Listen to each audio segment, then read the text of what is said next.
Makanlah rotiku, Tuan. Aku yakin kamu lebih membutuhkannya.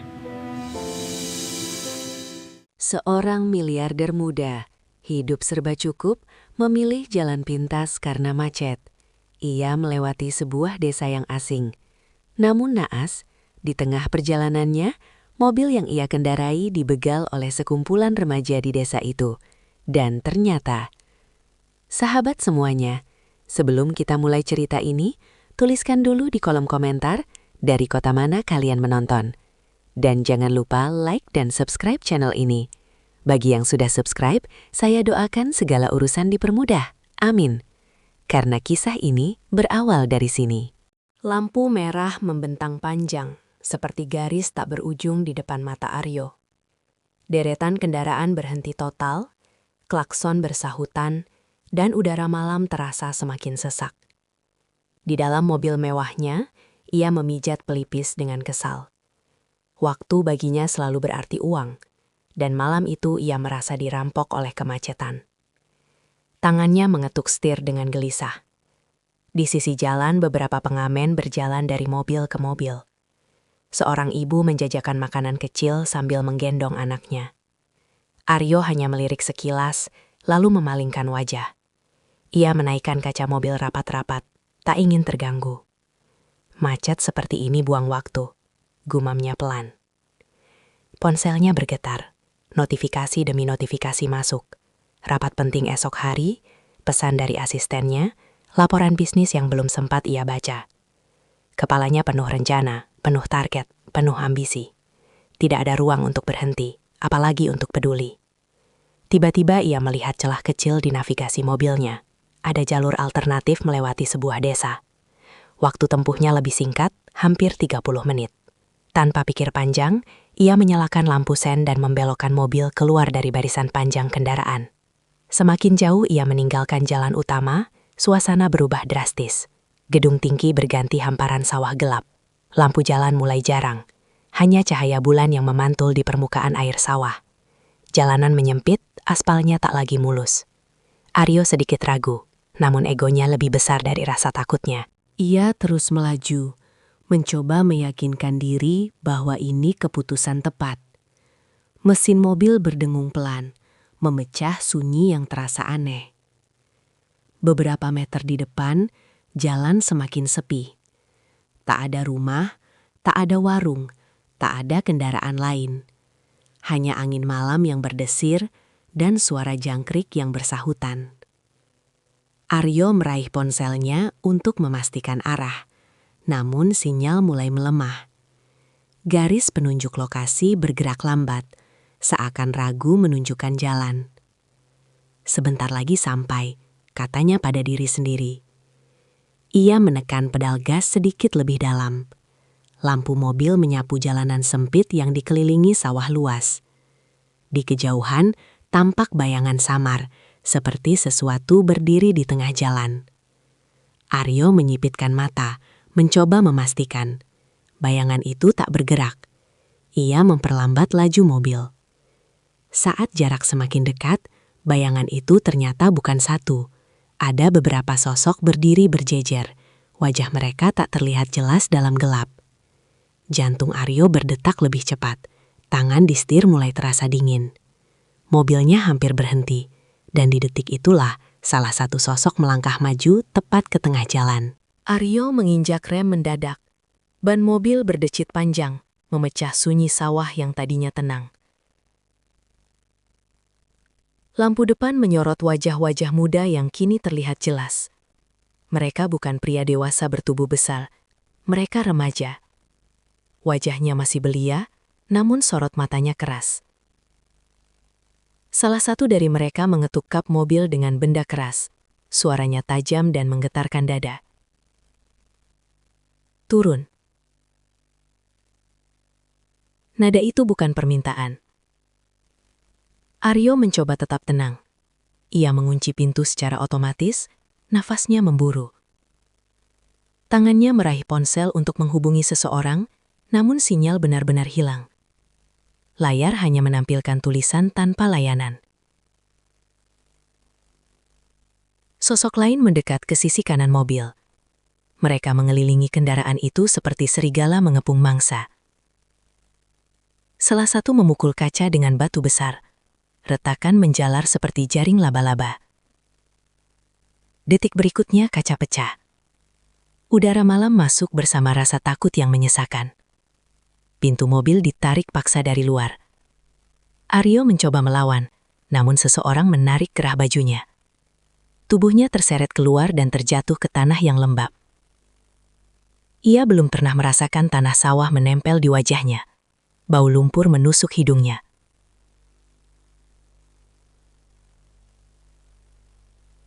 "Jangan macam-macam," bisik salah satu remaja dengan nafas tergesa.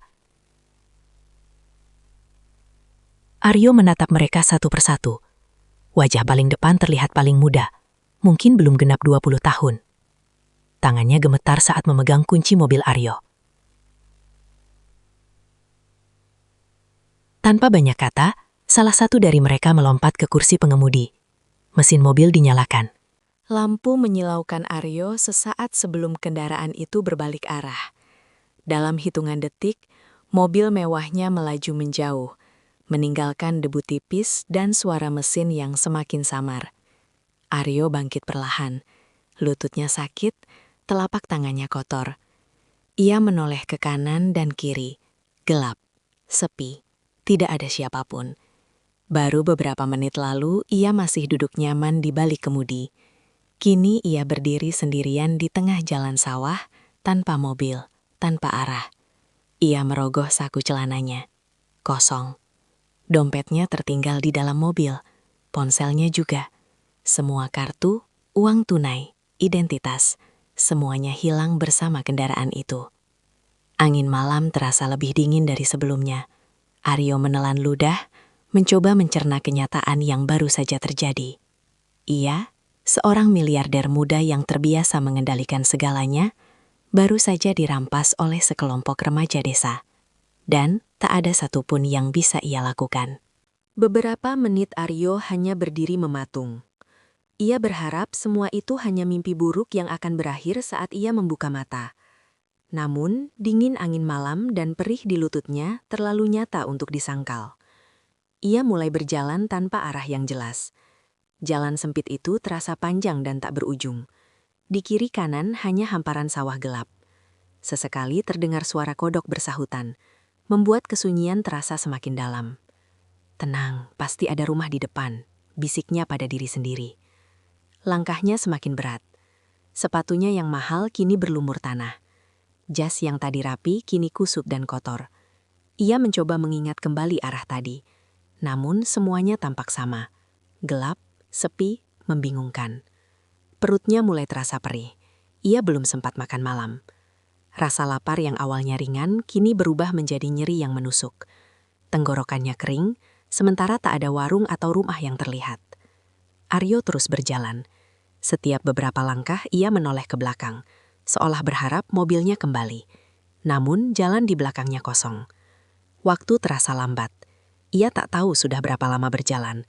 Tanpa ponsel, tanpa jam tangan karena tadi terlepas saat terjatuh, ia benar-benar kehilangan kendali atas waktu. Kakinya mulai gemetar.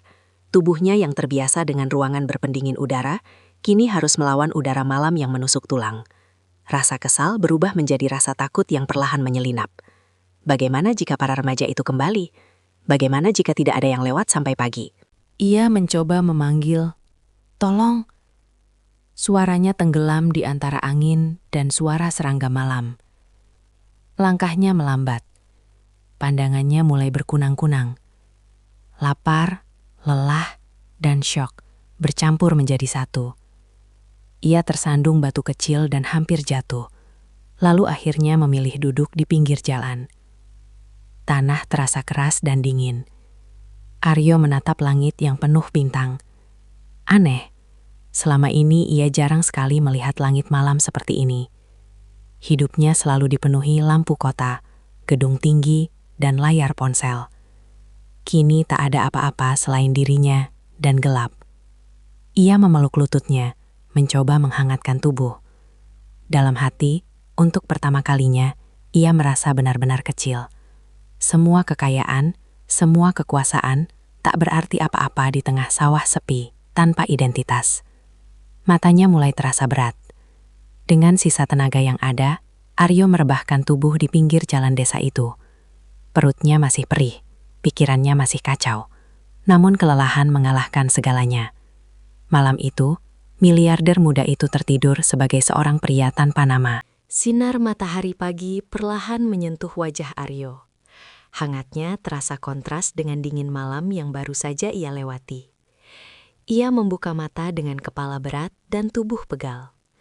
Beberapa detik ia kebingungan, mencoba mengingat di mana dirinya berada. Lalu semuanya kembali seperti hantaman keras.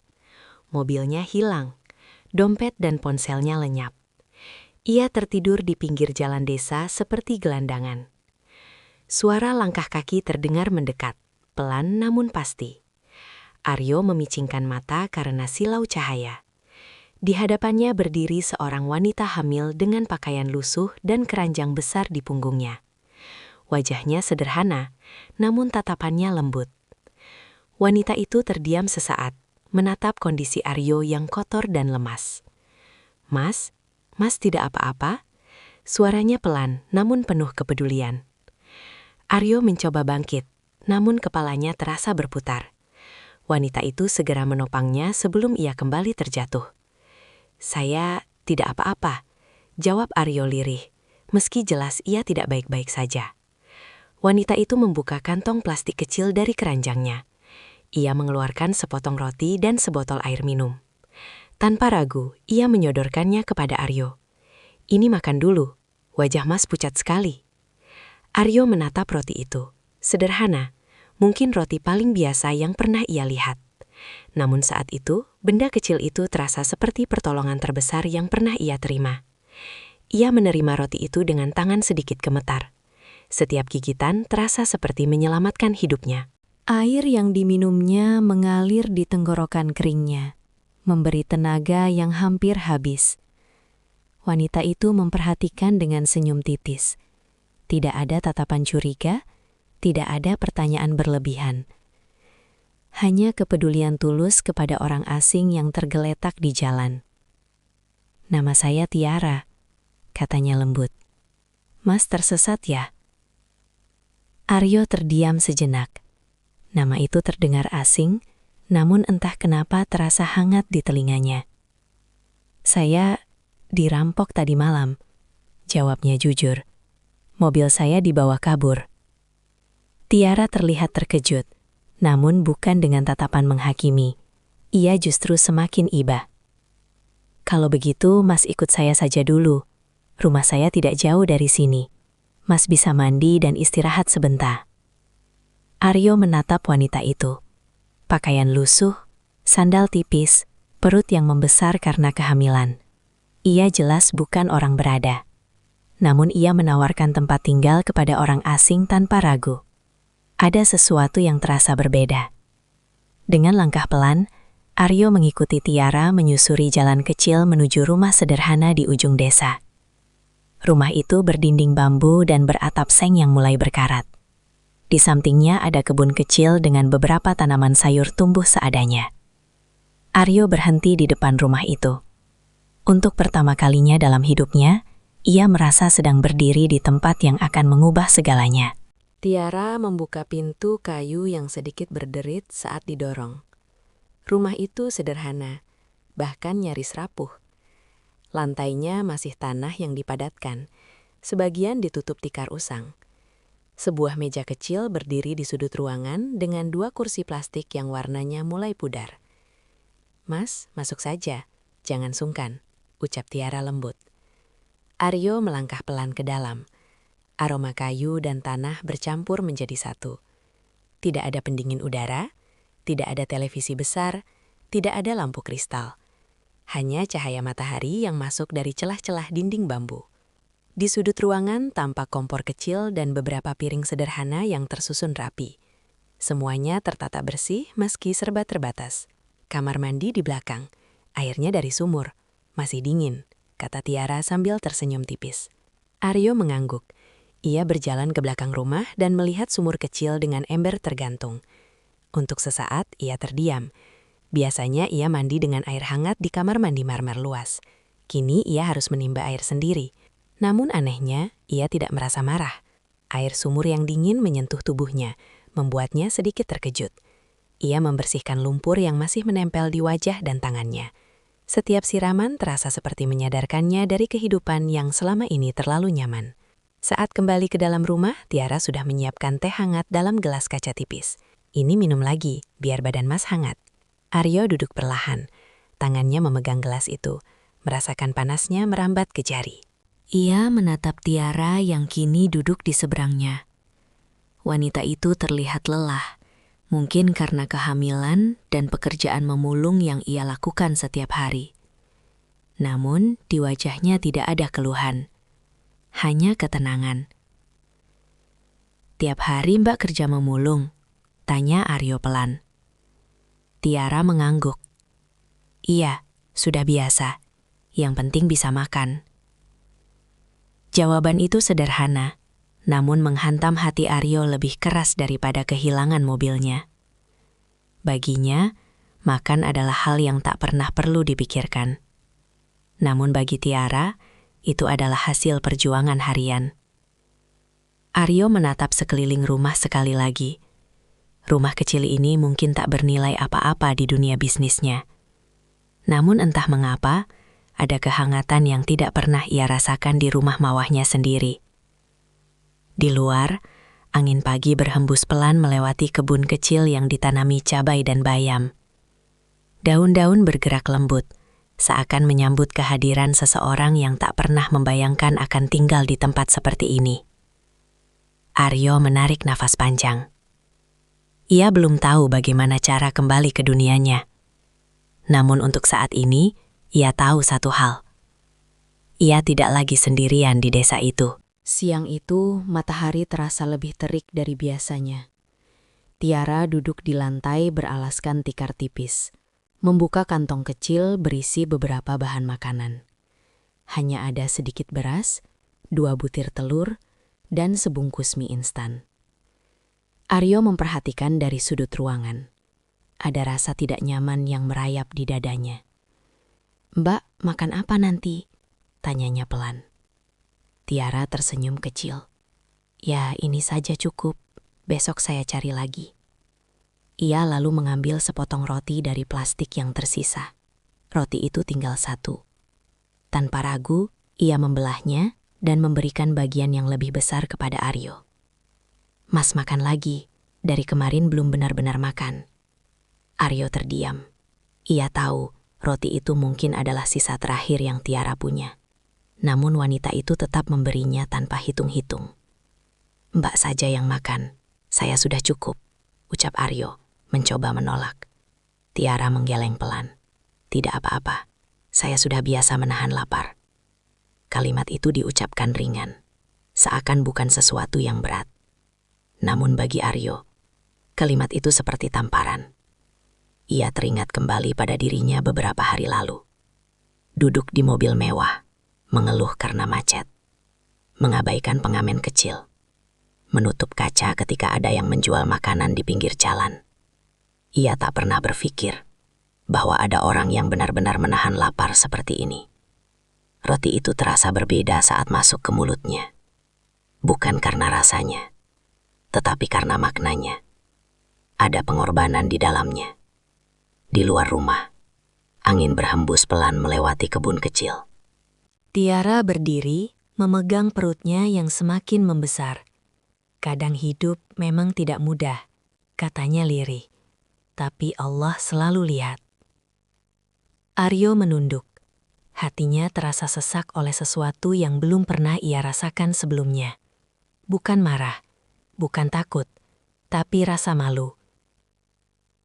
Ia yang memiliki segalanya justru jarang memberi. Sementara wanita ini yang hampir tak punya apa-apa, tetap memilih berbagi. Sore itu Aryo ikut Tiara menyiram tanaman sayur di samping rumah. Tangannya menyentuh tanah yang basah. Untuk pertama kalinya dalam hidupnya, ia merasa sedang belajar sesuatu yang tidak pernah diajarkan di ruang rapat atau buku bisnis. Pelan-pelan, ada bagian dalam dirinya yang mulai berubah. Pagi berikutnya, Aryo terbangun oleh suara ayam berkokok dan dentingan ember dari sumur belakang rumah. Ia membuka mata perlahan, menatap langit-langit bambu yang sederhana. Tidak ada kasur empuk, hanya tikar tipis dan bantal kecil. Namun tidurnya terasa lebih nyenyak dibanding malam-malam di apartemen mewahnya. Di luar, Tiara sudah sibuk menyapu halaman kecil di depan rumah. Perutnya yang semakin besar tak menghalanginya bergerak. Sesekali ia berhenti, menarik napas panjang, lalu kembali melanjutkan. Aryo berdiri dan menghampirinya. "Biar saya saja yang angkat embernya," ucapnya pelan.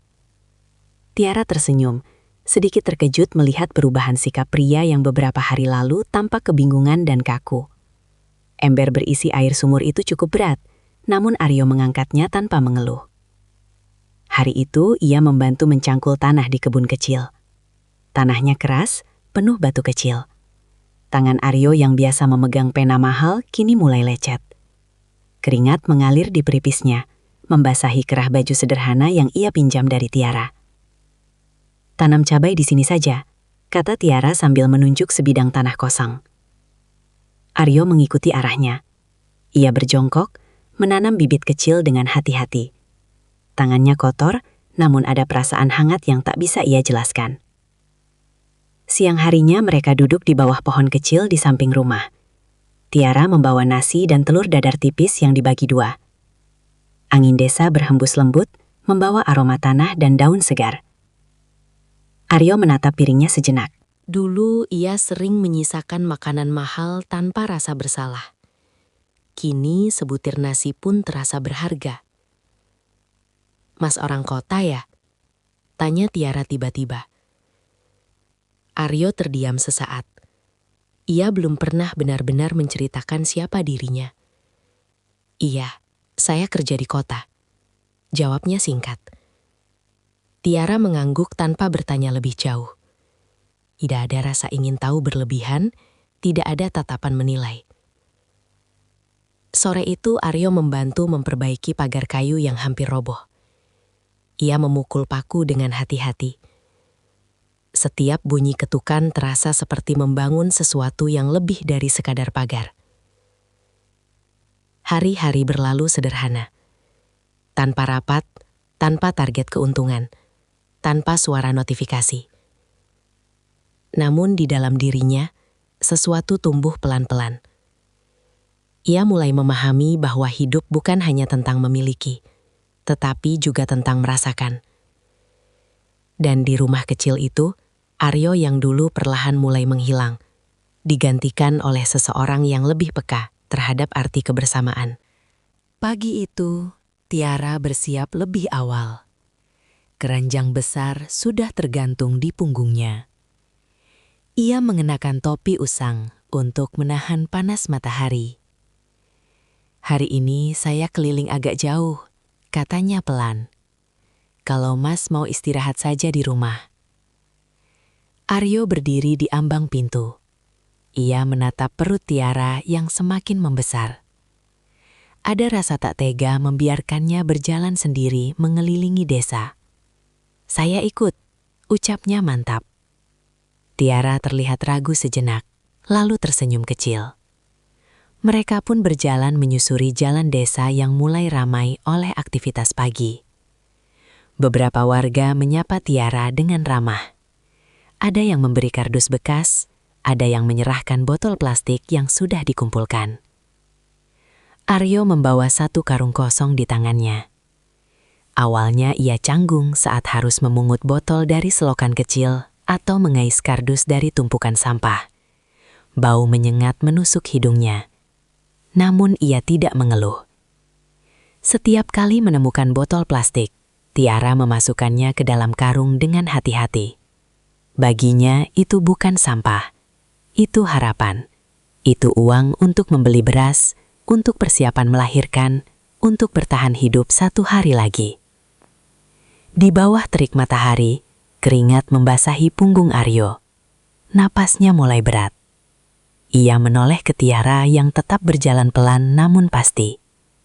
"Mbak, capek?" Tanyanya. Tiara tersenyum. Sudah biasa. Jawaban itu kembali membuat Aryo terdiam. Ia yang biasa mengeluh hanya karena rapat panjang, kini menyadari betapa kecilnya keluhannya dulu. Saat istirahat di bawah pohon rindang, Tiara duduk sambil mengusap perutnya. Aryo memperhatikan dengan diam. Ada kehidupan kecil yang sedang menunggu lahir di tengah segala keterbatasan ini. Kadang saya takut, Tiara berkata lirih. Takut tidak bisa memberi yang terbaik untuk bayi ini. Aryo menatap wajahnya. Ada kekhawatiran yang tak pernah ia lihat sebelumnya. Bukan untuk dirinya, tapi untuk anak yang belum lahir. Hari itu mereka berhasil mengumpulkan cukup banyak botol dan kardus. Saat menjualnya ke pengepul kecil di ujung desa, uang yang diterima tidak seberapa. Namun Tiara menggenggamnya dengan syukur. Dalam perjalanan pulang, Aryo berjalan lebih lambat. Ia memandangi desa itu dengan sudut pandang berbeda. Tempat yang awalnya ia anggap jalan pintas, kini menjadi ruang pembelajaran yang tak ternilai. Ia mulai merasa terikat, bukan oleh keadaan, tetapi oleh hati. Malam itu angin bertiup lebih kencang dari biasanya. Atap seng rumah Tiara berderit pelan tertiup angin. Aryo duduk di depan rumah, memandangi langit desa yang bersih dari polusi cahaya. Bintang-bintang tampak begitu dekat. Tiara keluar, membawa 2 gelas teh hangat. Ia duduk di samping Aryo dengan jarak yang sopan. Wajahnya terlihat lelah, namun ada ketenangan yang sulit dijelaskan. Mas sudah beberapa hari di sini, ucap Tiara pelan. Keluarga Mas tidak khawatir. Aryo terdiam. Pertanyaan itu sederhana, tapi terasa berat. Ia memang belum bisa menghubungi siapapun. Namun entah mengapa, ada bagian dalam dirinya yang belum ingin kembali. Mungkin mereka sedang mencari, jawabnya singkat. Hening sesaat menyelimuti keduanya. Suara jangkrik terdengar jelas di antara jeda percakapan. Tiara memegang perutnya perlahan. Sebenarnya saya tidak sendiri di rumah ini. Aryo menoleh. Saya tinggal sama adik saya. Namanya Adi. Dia kerja jadi tukang bangunan di kota sebelah. Tapi sudah beberapa hari belum pulang. Nada suaranya berubah sedikit. Ada cemas yang disembunyikan. Biasanya dia pulang seminggu sekali. Sekarang tidak ada kabar. Ponselnya juga jarang aktif. Aryo mengangguk pelan. Nama itu terdengar biasa saja baginya. Ia belum menghubungkannya dengan apapun. Adik saya orangnya keras, tapi hatinya baik, lanjut Tiara. Sejak suami saya meninggal, dia yang banyak bantu saya. Aryo baru menyadari satu hal. Suami Mbak sudah meninggal. Tiara mengangguk. Senyumnya tipis, tapi matanya menyimpan luka lama. Sudah 2 tahun, kecelakaan kerja. Angin malam berhembus membawa suasana yang lebih dalam. Aryo menatap Tiara dengan perasaan yang sulit dijelaskan. Wanita ini kehilangan suami, hidup dalam kekurangan, hamil besar, dan masih sanggup menolong orang asing seperti dirinya. Kadang saya takut kalau adik kenapa-kenapa, bisiknya hampir tak terdengar. Dia satu-satunya keluarga saya. Aryo ingin mengatakan sesuatu yang menenangkan, namun kata-kata terasa kaku di lidahnya. Ia hanya duduk di sana, merasakan kecemasan yang perlahan menular. Di kejauhan terdengar suara sepeda motor melintas di jalan desa. Tiara menoleh cepat, seolah berharap itu adalah adiknya. Namun suara itu menjauh lagi. Malam kembali sunyi. Aryo tidak tahu bahwa nama yang baru saja disebutkan itu perlahan sedang mendekat ke dalam takdirnya sendiri. Sore itu langit desa tampak mendung. Angin membawa debu tipis yang berputar di halaman kecil rumah Tiara. Aryo sedang memperbaiki gagang cangkul yang longgar ketika suara langkah kaki terdengar mendekat dari jalan setapak. Bukan langkah ringan seperti anak kecil, bukan juga suara motor yang melintas cepat. Ini langkah berat, perlahan, seolah seseorang membawa beban di bahunya. Tiara yang sedang duduk di depan rumah mendadak berdiri. Wajahnya berubah tegang sekaligus penuh harap. Seorang pemuda muncul dari tikungan jalan. Bajunya kotor penuh semen. Celananya berdebu, wajahnya lelah. Ia membawa tas kecil yang digantungkan di bahu. "Adi," suara Tiara bergetar pelan. Pemuda itu mengangkat wajahnya. Mata mereka bertemu. Ada kelegaan di mata Tiara. Sementara di wajah pemuda itu terselip rasa bersalah yang sulit dijelaskan. Aryo yang berdiri beberapa langkah dari mereka membeku. Detik itu terasa melambat. Sorot mata pemuda itu, garis wajahnya, cara ia menatap sekeliling dengan waspada. Aryo mengenali mata itu. Mata yang sama berdiri di tengah jalan sawah beberapa malam lalu. Tangan Aryo perlahan mengepal tanpa sadar. Nafasnya terasa lebih berat. Ia tidak salah. Ia yakin. Itu salah satu remaja yang mengelilingi mobilnya malam itu. Namun kini pemuda itu berdiri di depan rumah sederhana ini. Dipanggil dengan penuh kasih oleh Tiara. Adi menatap Aryo sekilas. Hanya sekilas. Namun tatapan itu cukup untuk membuat jantung Aryo berdebar lebih kencang. Ada keterkejutan yang sama di mata pemuda itu. Mereka saling mengenali. Tiara melangkah mendekat dan memeluk adiknya dengan hati-hati. "Kamu kemana saja? Kakak khawatir sekali." Adi terdiam beberapa detik sebelum membalas pelukan itu. Tangannya gemetar tipis. "Kerja. Agak lama," jawabnya singkat. Suaranya serak, tidak setegas yang Tiara gambarkan malam sebelumnya. Aryo berdiri di tempatnya, mencoba mengendalikan ekspresi. Pikirannya berputar cepat. Ia ingin langsung menuduh, ingin meminta pertanggungjawaban. Namun ia melihat Tiara yang tersenyum lega di hadapan adiknya. Rumah kecil itu terasa sempit tiba-tiba. Angin sore berhenti berhembus.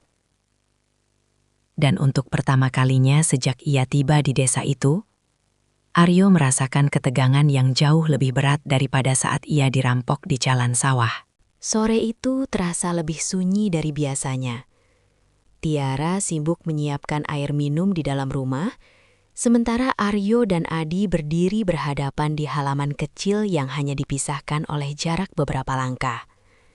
Mereka tidak berbicara, namun tatapan keduanya sudah cukup menjelaskan bahwa ada rahasia yang sama-sama mereka simpan. Adi menelan ludah. Matanya sempat melirik ke arah jalan, lalu kembali ke wajah Aryo. Ada ketegangan yang jelas di rahangnya. Aryo mendekat satu langkah. Suaranya rendah, hampir berbisik. "Kamu ingat saya?" Pertanyaan itu membuat nafas Adi tercekat. Ia tidak langsung menjawab. Tangannya yang tadi menggenggam tas kini perlahan mengepal. Beberapa detik terasa sangat panjang. "Saya tidak tahu maksud Mas," jawabnya akhirnya, namun suaranya tidak setenang yang ia harapkan. Aryo menatapnya lekat-lekat. Ia tidak akan salah mengenali mata itu. Malam di jalan sawah mungkin gelap, tetapi rasa takut yang ia rasakan saat itu terlalu jelas untuk dilupakan. "Kamu berdiri di tengah jalan waktu itu," kata Aryo pelan, "di bawah lampu mobil saya." Wajah Adi memucat. Ia tidak lagi bisa menghindar. Dari dalam rumah, terdengar suara piring diletakkan di meja. Tiara belum menyadari apa yang sedang terjadi di luar. Adi menoleh sekilas ke arah pintu rumah, lalu kembali menatap Aryo. Sorot matanya berubah, bukan lagi keras seperti malam itu, tetapi penuh kegelisahan. "Mas, jangan." Suaranya tertahan. "Jangan bilang apa-apa dulu ke kakak saya." Kalimat itu seperti pengakuan tanpa perlu diucapkan secara langsung. Aryo merasakan campuran emosi yang rumit. Marah, kecewa, terkejut. Namun saat ia melihat ke arah pintu rumah yang terbuka sedikit, bayangan Tiara tampak bergerak pelan di dalam.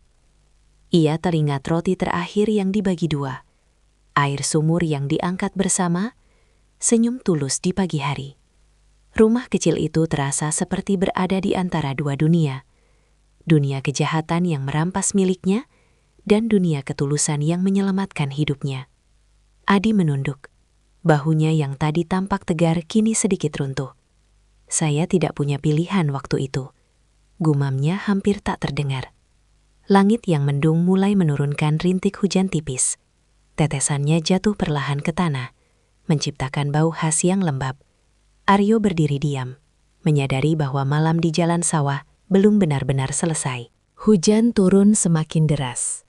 Tetesannya memantul di atap seng, menciptakan suara yang berirama namun menekan. Tiara keluar dari rumah membawa kain kecil untuk menjemput cucian yang hampir basah. Ia berhenti saat melihat Aryo dan Adi berdiri dalam jarak yang canggung. Wajah keduanya tegang, tak seperti biasanya. "Ada apa?" tanya Tiara pelan. Tak ada yang langsung menjawab. Adi menunduk. Aryo menarik napas panjang. Hujan terus turun, membasahi bahu mereka. "Mbak," suara Aryo berat. "Saya perlu bicara." Tiara menatapnya bingung. "Bicara apa, Mas?"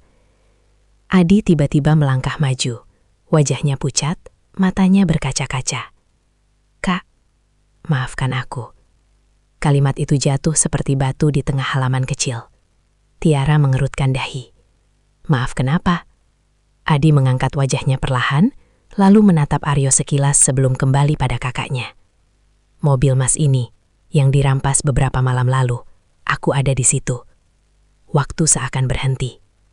Tiara membeku. Kain di tangannya jatuh ke tanah yang basah. Hujan tak lagi terasa, hanya detak jantung yang berdentum keras di telinga. "Apa?"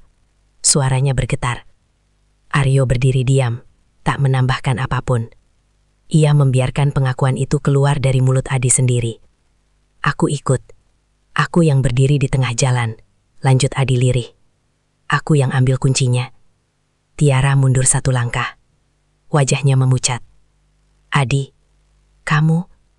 Air mata mulai bercampur dengan air hujan di pipinya. "Kakak tidak pernah ajarkan kamu begitu." Adi menutup wajahnya dengan kedua tangan. Bahunya bergetar. "Aku salah." "Aku tahu aku salah." Tiara menatapnya dengan campuran kecewa dan luka. Lalu perlahan ia menoleh pada Aryo. "Mas, benar begitu?" Aryo mengangguk pelan. "Iya." Hening menyelimuti mereka bertiga.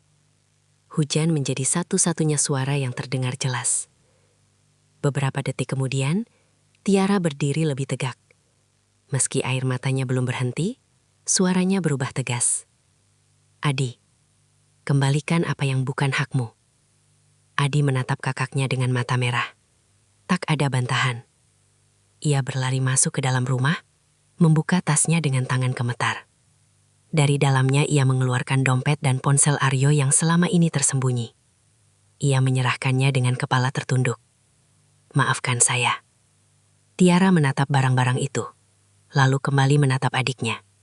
Kekecewaan di wajahnya lebih menyakitkan daripada tamparan apapun. Hujan mulai mereda. Namun di halaman kecil rumah itu, kebenaran baru saja turun dengan derasnya. Hujan menyisakan genangan kecil di tanah halaman. Udara terasa lebih dingin setelah pengakuan itu. Tiara masuk ke dalam rumah tanpa berkata apa-apa. Langkahnya pelan, namun jelas ia sedang menahan sesuatu yang berat di dadanya. Aryo berdiri memandangi dompet dan ponselnya yang kini kembali ke tangannya. Semua masih utuh, tidak ada yang hilang. Namun ada sesuatu yang jauh lebih besar yang baru saja terbuka. Adi masih berdiri dengan kepala tertunduk, bahunya gemetar, bukan lagi karena hujan, melainkan karena beban yang tak mampu ia sembunyikan. "Mas, boleh bicara sebentar?" Suaranya parau. Aryo menatap pintu rumah yang tertutup. Bayangan Tiara terlihat samar di balik dinding bambu. Ia mengangguk pelan dan berjalan menjauh beberapa langkah dari rumah. Mereka berdiri di dekat kebun kecil yang baru beberapa hari lalu mereka tanami bersama. Adi mengusap wajahnya kasar. "Saya tidak bangga dengan apa yang saya lakukan." Aryo diam, menunggu. "Saya dipecat dari proyek bangunan minggu lalu. Mandor bilang tenaga sudah cukup. Gaji terakhir belum dibayar penuh. Suaranya mulai bergetar. Saya tidak punya tabungan. Kakak saya sebentar lagi melahirkan. Uang untuk periksa kandungan saja susah. Ia menelan ludah, menahan tangis. Suami kakak sudah tidak ada. Saya satu-satunya yang bisa dia andalkan. Tapi saya gagal. Kata gagal itu terdengar berat keluar dari mulutnya. Malam itu teman-teman saya bilang, ada mobil lewat jalan sawah. Mobil mahal. Mereka ajak saya ikut. Ia memejamkan mata sejenak. Saya tahu itu salah. Tapi saya pikir mungkin hanya sekali ini saja untuk beli kebutuhan kakak. Aryo menatap wajah pemuda di depannya. Wajah yang beberapa malam lalu tampak penuh keberanian palsu, kini terlihat rapuh. Bukan wajah penjahat berpengalaman, hanya wajah anak muda yang tersudut. Saya tidak bermaksud menyakiti Mas, lanjut Adi lirih. Saya cuma takut bayi kakak lahir tanpa apa-apa. Angin berhembus pelan melewati daun cabai yang baru ditanam. Tanah di bawah kaki mereka masih lembab. Aryo merasakan kemarahan yang dulu sempat membakar dadanya, kini perlahan berubah menjadi sesuatu yang lebih rumit. Ia memang dirugikan. Ia memang dipermalukan. Namun di hadapannya berdiri seseorang yang bertindak bukan karena keserakahan, melainkan karena keputusasaan. Adi mengangkat wajahnya. Kalau Mas mau laporkan saya ke polisi, saya terima. Tidak ada pembelaan lagi dalam suaranya. Hanya penyerahan diri. Dan di antara kebun kecil itu, Aryo berdiri di persimpangan antara hukum dan hati. Angin sore bergerak pelan di antara daun-daun basah. Aryo berdiri diam cukup lama setelah Adi selesai berbicara. Kata-kata pemuda itu masih terngiang di kepalanya. Ia bisa saja menelepon polisi sekarang juga. Semua bukti ada di tangannya. Identitasnya jelas. Dunia akan kembali berpihak padanya dalam hitungan jam. Namun bayangan Tiara muncul di benaknya. Wanita itu membagi roti terakhirnya tanpa tahu siapa dirinya. Wanita itu menolong orang asing tanpa curiga. Wanita itu berdiri tegar meski hidup berkali-kali menjatuhkannya. Aryo menarik nafas panjang. Saya tidak akan melaporkan kamu, ucapnya pelan. Adi menatapnya tak percaya. Mas? Tapi satu hal, lanjut Aryo, suaranya tegas. Jangan pernah ulangi lagi. Bukan hanya karena takut ditangkap, tapi karena kakakmu pantas punya adik yang lebih baik dari itu. Mata Adi langsung dipenuhi air. Ia mengangguk berulang kali. Terima kasih, saya janji. Aryo mengalihkan pandangannya ke rumah kecil itu. Hatinya terasa lebih ringan. Namun ada satu kebenaran lagi yang belum ia ungkapkan. Mereka kembali mendekati rumah. Tiara berdiri di ambang pintu. Wajahnya masih sembab. Namun ia mencoba tegar. Bagaimana? Tanyanya pelan. Saya sudah maafkan, jawab Aryo. Tiara menutup mata sejenak, seolah mengucap syukur dalam hati. Namun ia masih terlihat bingung dengan keputusan sebesar itu. Mas, kenapa bisa sebaik ini? Suaranya hampir berbisik. Aryo menatapnya dalam. Ada sesuatu yang sejak awal ingin ia katakan. Mbak, sebenarnya sejak pertama kali saya lihat wajah Mbak di pinggir jalan, saya sudah merasa tidak asing. Tiara mengerutkan dahi. Mbak dulu sekolah di SMA negeri di kota kan? Wajah Tiara perlahan berubah. Ia mencoba mengingat. Saya satu sekolah dengan Mbak, lanjut Aryo. Mbak kakak kelas saya, 2 tahun di atas saya. Mata Tiara membesar. Ia menatap Aryo lebih lama. Mencoba menyusun potongan masa lalu. Kamu, Aryo? Nama itu keluar pelan dari bibirnya. Aryo tersenyum kecil. Iya. Sunyi sesaat mengisi udara di antara mereka. Saya dulu sering lihat Mbak bantu teman yang kesulitan. Pernah juga Mbak nolong saya waktu saya jatuh di tangga belakang sekolah. Aryo tertawa pelan mengenang. Mungkin Mbak sudah lupa. Tapi saya tidak.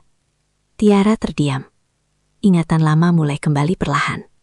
Saat Mbak kasih saya roti di jalan itu, saya langsung tahu, lanjut Aryo. Mbak masih orang yang sama. Angin sore berhembus lembut, seakan membawa kembali masa SMA yang sederhana. Di halaman kecil rumah itu, bukan hanya pengampunan yang lahir, tetapi juga perasaan lama yang akhirnya menemukan jalannya kembali. Malam itu terasa berbeda dari malam-malam sebelumnya. Tidak ada lagi ketegangan yang menggantung di udara. Hanya suara angin lembut yang menyentuh dinding bambu dan aroma tanah basah setelah hujan. Tiara duduk di depan rumah, menatap kebun kecil yang mulai tumbuh hijau. Aryo berdiri beberapa langkah di depannya, memandang wanita yang sejak dulu diam-diam ia kagumi. "Mbak." "Tidak, Tiara," ucap Aryo pelan. Kali ini menyebut namanya tanpa jarak. Tiara menoleh. Ada kehangatan di tatapannya yang kini tidak lagi canggung. "Aku tidak tahu kenapa Allah mempertemukan kita lagi dengan cara seperti ini," lanjut Aryo. "Mungkin lewat kehilangan, mungkin lewat rasa sakit." Ia melangkah lebih dekat. "Aku memang kehilangan mobil dan hartaku malam itu, tapi aku menemukan sesuatu yang jauh lebih berharga." Tiara menunduk, jantungnya berdegup tak menentu. "Aku menemukan kembali orang yang dulu membuatku percaya bahwa kebaikan itu nyata." Aryo mengeluarkan sesuatu dari sakunya. Bukan cincin mewah berkilau, hanya cincin sederhana yang ia beli sore tadi di toko kecil desa dengan uang tunai dari dompetnya yang telah kembali. "Aku tahu hidupmu tidak mudah. Aku tahu masa lalumu penuh luka. Tapi kalau kamu berkenan, izinkan aku menemani langkahmu ke depan." Suara Aryo tidak tinggi, tidak dramatis, hanya jujur. "Aku ingin menikah denganmu." Udara terasa hening sejenak. Mata Tiara berkaca-kaca. Ia tidak pernah membayangkan pria yang dulu hanya ia kenal sebagai adik kelas pendiam, kini berdiri di depannya dengan kesungguhan seperti ini. "Aryo, hidupku sederhana," bisiknya. "Aku tidak butuh yang mewah," jawab Aryo lembut. "Aku sudah punya semuanya dan ternyata kosong. Di sini aku belajar arti cukup." Di belakang mereka, Adi berdiri diam menyaksikan. Wajahnya masih menyimpan rasa bersalah, namun kini ada harapan baru yang perlahan tumbuh. Air mata jatuh di pipi Tiara. Ia mengangguk perlahan. Aryo menyematkan cincin sederhana itu di jari Tiara. Tidak ada pesta besar, tidak ada lampu gemerlap, hanya rumah bambu, kebun kecil, dan langit desa yang menjadi saksi. Beberapa hari kemudian, Aryo mengurus semuanya. Ia tidak hanya membantu kebutuhan persalinan Tiara, tetapi juga membuka peluang kerja untuk Adi di perusahaannya dengan syarat satu hal, kejujuran. Namun keputusan terbesar Aryo bukan tentang uang atau bisnis. Ia memilih pulang bukan ke apartemen mewahnya, tetapi ke rumah sederhana itu. Di tempat ia pernah terjatuh sebagai orang asing tanpa nama. Di tempat ia menemukan kembali cinta lama yang tak pernah benar-benar hilang. Dan di sana, kebahagiaan tumbuh bukan karena harta, melainkan karena hati yang akhirnya belajar untuk peduli. Di mana menurut kalian, sobat? Apakah keputusan Aryo memaafkan Adi sudah tepat? Atau seharusnya kejahatan tetap harus dibalas dengan hukuman agar menjadi pelajaran? Dan bagaimana menurut kalian tentang pilihan Aryo menikahi Tiara setelah semua yang terjadi? Tulis pendapat kalian di kolom komentar ya. Dalam hidup ini, kadang kita terlalu sibuk mengejar sesuatu yang besar sampai lupa menghargai hal-hal kecil yang justru paling berarti. Jangan menunggu kehilangan untuk belajar bersyukur, dan jangan menunggu jatuh untuk belajar peduli. Dan jangan lupa, tekan tombol like dan subscribe channel ini sekarang juga.